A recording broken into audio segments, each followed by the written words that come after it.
Assalamualaikum warahmatullahi wabarakatuh. Waalaikumsalam warahmatullahi wabarakatuh. Kami dari kelompok 10 yang beranggotakan saya Anissa Cahya Ramadhani, Saya Dea Ayu Pramitasari. Saya Dea Apriliasari. Di sini kami akan membahas tentang sejarah pemikiran ekonomi Islam dengan tokoh Adi Warman Karim. Pertama, saya akan membahas biografi Adi Warman Karim. Nama lengkapnya yaitu Insinyur Haji Adi Warman Azwar Karim, SEMBA MAEP. Nama Adi Warman atau Adi yaitu menciptakan sesosok pemuda yang hobinya belajar. Pendidikan yang pertama ditempuh yaitu S1. Dia menempuh di 2 perguruan tinggi yaitu di ITB dan juga di UI. Yang selanjutnya yaitu menempuh pendidikan S2 di Belgia dan juga di Amerika Serikat. Pada tahun 1992, dia setelah lulus dari S2, dia langsung bekerja di BMI, Bank Muamalat Indonesia, dan menjadi pimpinan cabang di Jawa Barat. Dan jabatan terakhirnya sebelum dia melepas jabatan di BMI yaitu sebagai wakil presiden direktur BMI. Setelah dia keluar atau melepas jabatan di BMI, dia mendirikan perusahaan konsulting, yaitu perusahaan yang menampung beberapa masalah atau beberapa pertanyaan dari masalah ekonomi dan juga perbankan syariah. Adi Warman ini selain menjadi praktisi, dia juga menjadi intelektual dan juga akademisi. Karya-karya yang ditulis atau buku-buku yang pernah ditulis, yang pertama yaitu buku mengenai sejarah pemikiran ekonomi Islam. Yang kedua yaitu tentang Bank Islam.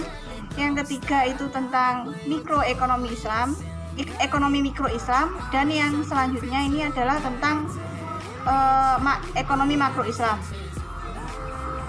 Pemikiran ekonomi yang pertama yaitu mengenai kebijakan moneter. Jadi Adi Warman ini dalam melakukan kebijakan moneternya mengacu pada kebijakan moneter yang dilakukan pada masa Rasulullah dan juga Khalifah Rasyidin, di mana kebijakan ini di mana dalam menjalankan kebijakan moneter ini tidak menggunakan bunga sama sekali.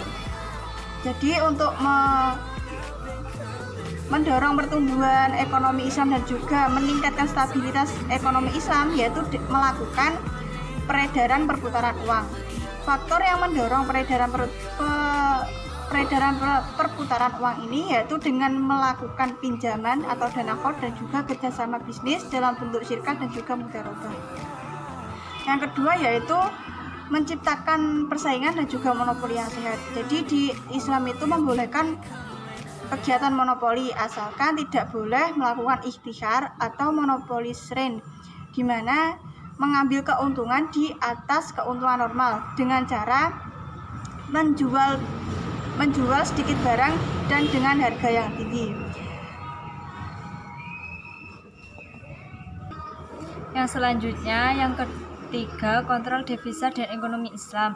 Dalam dunia Islam, sistem devisa sudah dilakukan sejak zaman Rasulullah dan Khulafaur Rasyidin dengan menetapkan sistem devisa bebas dengan kurs dinar tetap 10 dirham, tetapi inflasi tetap terkontrol. Penawaran devisa menjadi elastis dan pasar gelap tidak akan terjadi. Yang selanjutnya, uang. Uang diciptakan untuk melancarkan pertukaran dan menetapkan nilai yang wajar dari pertukaran tersebut. Merefleksi harga semua barang, menimbun uang atau menarik uang sementara dari peredaran merupakan tindakan yang keji dan jahat. Mengecilnya transaksi yang mengakibatkan perekonomian menjadi lesu. Dan yang selanjutnya zakat. Zakat merupakan mutiara sistem ekonomi Islam karena banyak terkandung hikmah yang dapat dirasakan. Harta tidak diam dan tidak tertahan pada diri seseorang yang dapat menimbulkan berkurangnya perputaran volume uang di pasaran. Perputaran harta kekayaan lebih dinamis. Pemusatan perputaran harta pada golongan tertentu sedikit banyak akan mengganggu pertumbuhan ekonomi. Harta tidak terinvestasi dalam sektor real akan menghambat kegiatan produksi. Yang selanjutnya pemikiran keenam yaitu Bank Syariah. Bank Syariah di Indonesia pertama kali berdiri pada tahun 1992. yaitu Bank Muamalah Indonesia atau BMI. Pada tahun 2005, Bank Syariah berkembang menjadi 20 unit. Sementara Bank Perkreditan Rakyat atau BPR hingga tahun 2004 berjumlah 88 buah.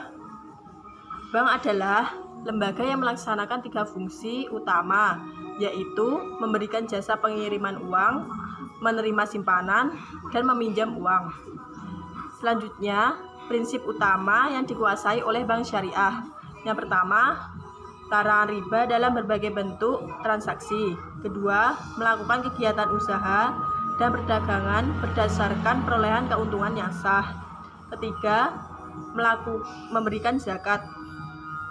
Yang selanjutnya, pemikiran ketujuh, yaitu mengkonversi menjadi bank syariah. Pertama, konversi liabilitas atau tabungan deposito. Kedua, mengkonversi kredit berupa murabahah atau jual beli.